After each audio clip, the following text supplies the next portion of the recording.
Hello, welcome back. Today is the 1st of June, and that means that today is the official beginning of June on the Range, which is an event here on BookTube that was created by Michael K. Vaughan, one of my favorite booktubers ever, uh, in which we all celebrate Westerns, Western novels, and short stories, and that sort of thing. And so June on the Range is one of my favorite events, even though I've said this many times before, that Westerns are not my favorite books. I'm not all that interested in the Old West just as a subject, to be honest. But I, I've always loved the covers of Westerns, and I grew up with my grandpa reading Westerns all the time. I love movies that are set in the Old West, but the books just don't really do anything for me. But there have been times when I've read Westerns, and they really blew me away. I really enjoyed them. For instance, the king of all westerns is probably Lonesome Dove, and it's a fantastic book, absolutely wonderful. It's like 1,000 some odd pages long, but you will not even notice it. You'll just go right on through that thing. And anyway, I just wanted to. I sort of debated with myself about whether or not to make this video, but I wanted to support June on the Range because I really do like it. I think that my joy of it comes from the anticipation more so than the actual reading. Uh, because, and this is really a fault of the westerns that I have been reading over the past couple of years. None of them have really blown me away. There was one or two. I read one last year that I really enjoyed called Long Arm and the Snake Dancers, which is like an adult western, and I enjoyed that thing so much. I mean, it didn't even matter that it was like parts of it were really, really dirty. I didn't even care about that. Like just the story itself. It's about a marshal, and he goes to this. I can't even remember the plot very well, but there was all this stuff going on. It was very well written for being what is essentially a cheesy adult western, right? Like a dirty western. Some of those are really bad. But anyway, I I decided to get together some books here, and these are the books. I have more, but these are the ones that I'm going to put out front of all the others. This is my pile of possibilities, and I'm just going to show you the books, I guess, and maybe read the back cover. So the first is a book I bought last year. I can't remember if I bought it for June on the Range or if I bought it afterwards, but it is Canyon of the Gun by T.V. Olson. I think that I have showed some of these before. I think that I showed them last year. So some of these may be repeats from last year, but last year I read, I think, two books in May, right before June started, and I read another one in June, and I think just that quick succession of reading three westerns, and if I remember right, two of them were not very good, and the one of them was actually really bad. It was a more contemporary western set in the 60s, and I did not like it at all. It was called The Broken Gun by Louis L'Amour. And I have had some bad times with Louis L'Amour recently and last year, and I've got some Louis L'Amours in the stack. Anyway, this is The Canyon of the Gun. So, just for defending his land, they killed him in cold blood. He wasn't even wearing a gun, but they shot him down. And then they tore his fence down, letting their cattle run free on his range.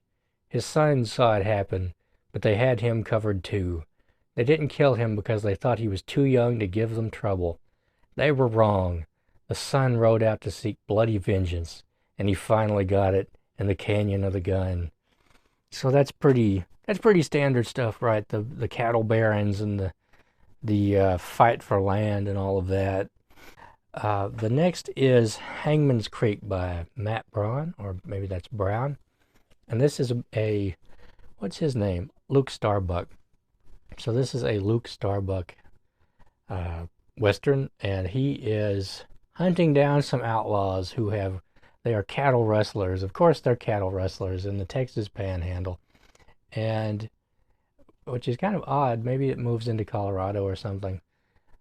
But he is hired by a bunch of ranchers to round up these cattle rustlers. And I have never read a Matt Braun. If you know, let me know how to pronounce his name. I've never read one of these westerns, so that will be something new to me. Uh, the next is sort of an in-between book for me. So the next is Elmore Leonard, Escape from Five Shadows, and this is about some guys who bust out of a labor prison in the Old West. And so I haven't really had very good luck with Elmore Leonard either. As far as his westerns go, I like his crime novels that are set, in the more contemporary times. But his western novels have really... I liked one called 40 Lashes Less One. It still had problems. Like, I always feel like... So this is the last chance, really, for Elmore Leonard westerns for me, because I feel like his protagonists always kind of do dopey things in these westerns. Uh, they don't seem to... Things that are very obvious to a reader, they don't seem to take into account, and then that messes up their whole plan. And that really kind of frustrates me about the westerns of his that I have read. And he also, he didn't seem to... Elmore Leonard didn't seem to write his villains very well, in that I never understood what the basis for their power was over these other men. And just other problems like that with Elmore Leonard's westerns. So I want to give him one more chance. I know a lot of people really like Elmore Leonard's westerns, but they just haven't really worked for me. I don't know. And so the next three are all by Louis L'Amour. I just read this book, Kilkenny, by Louis L'Amour. I did a review of this book already, and if you want to see that, it's in the video right before this one. And this book did not work for me at all. This disappointed me quite a bit, and there were a lot of issues in this that Louis L'Amour sort of committed over and over again in his novels.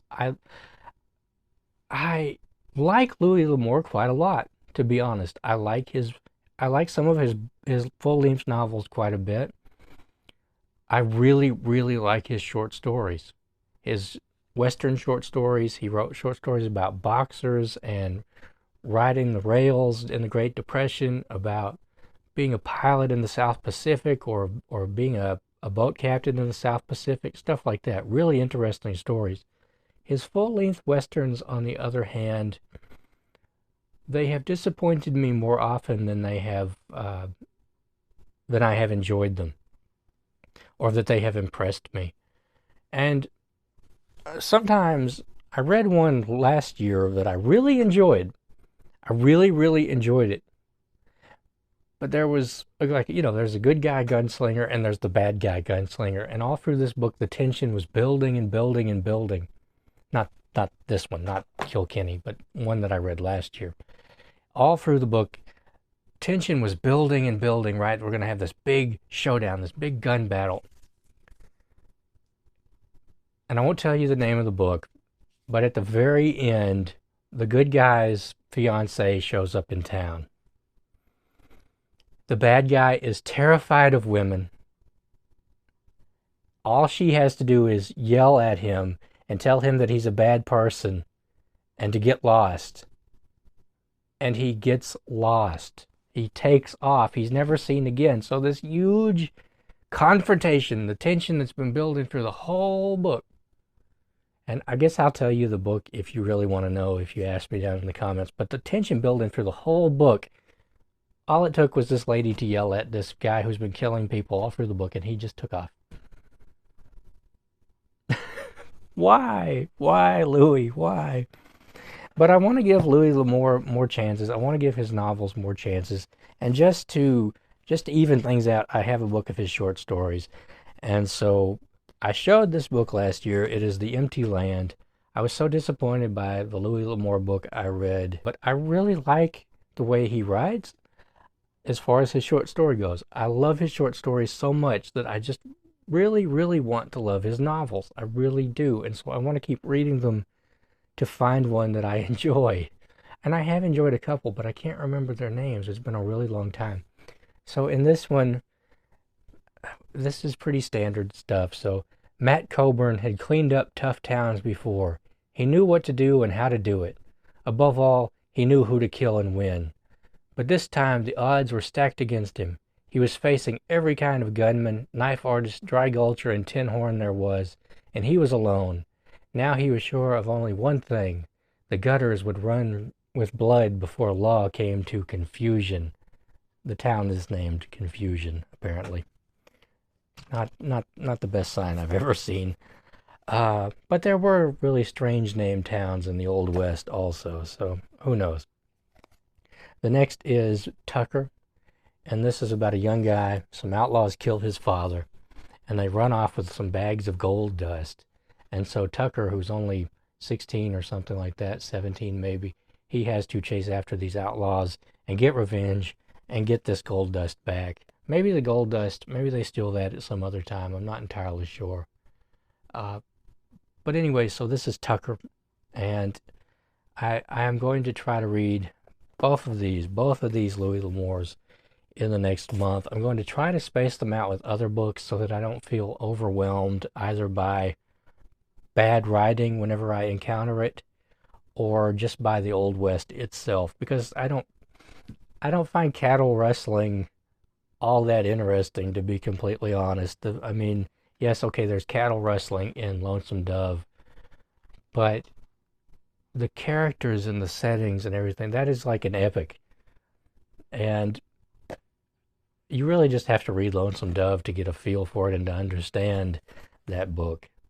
And the last is a bunch of short stories by Louis L'Amour, so Buckskin Run. I'm just going to read one of these every now and then. There's no rush, but he really impressed me with his short stories that he wrote over the years. And I am hoping that if his novels, these two novels of his that I have are not very good, maybe his short stories will kind of serve to remind me that Louis L'Amour was still a great writer. That's what I'm hoping anyway. So that is my pile of possibilities for June on the Range. I know it sounds like I'm not very optimistic, and I'm not really as far as the Louis L'Amour novels and the Elmore Leonard goes. And I know you're thinking, well, why are you going to read them? And it is that I really want to give these writers another chance, because I like Elmore Leonard's crime novels. I want to read at least one of his westerns that's as good as his crime novels. Now, I'm not a huge fan of the crime genre either, so I don't really read them very often. But I have enjoyed the ones that I've read. And as for Louis L'Amour, like I said, I just really want to continue reading his novels until I find some. I know that he must have written really good novels. I know they have to be there.